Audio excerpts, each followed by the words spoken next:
আমার না অনেক চকলেট খেতে ইচ্ছা করছে। চলো না আমরা একটু দোকানে গিয়ে চকলেট কিনে নিয়ে আসি। তুমি একটু মাকে বলো যাতে মা আমাদের টাকা দেয়। কিন্তু বোন, মাকে যে বলবো, মার কাছে যে কোনো টাকাই নেই। মা যদি আমাদেরকে বকা দেয়, আমি মাকে কি করে বলবো? আমার যে খুব ভয় লাগছে।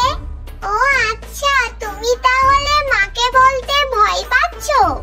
আচ্ছা তুমি চলো, আমি গিয়ে মাকে বলবো। তারপর আমরা দোকান থেকে অনেকগুলো চকলেট কিনে খাবো।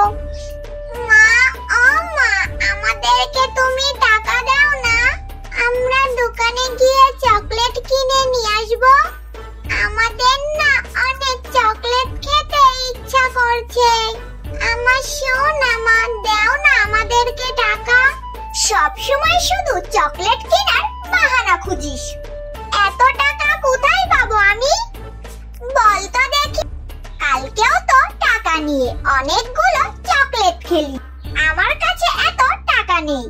এত চকলেট খেলে তো দুই বোনের দাঁত একটাও খুঁজে পাওয়া যাবে না। সবগুলো দাঁতে পোকা লাগবে।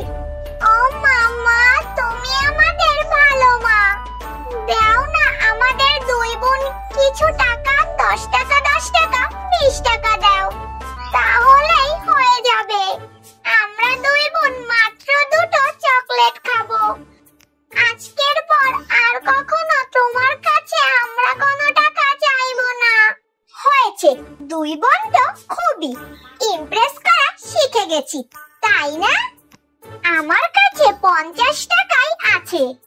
দুই বোন 20 টাকার চকলেট খাবি, আর বাকি টাকা আমার কাছে ফিরিয়ে এনে দিবি, বুঝলি? এরপর খুকু আর নিশি দুই বোন দোকানের দিকে চলে যায় চকলেট কেনার জন্য।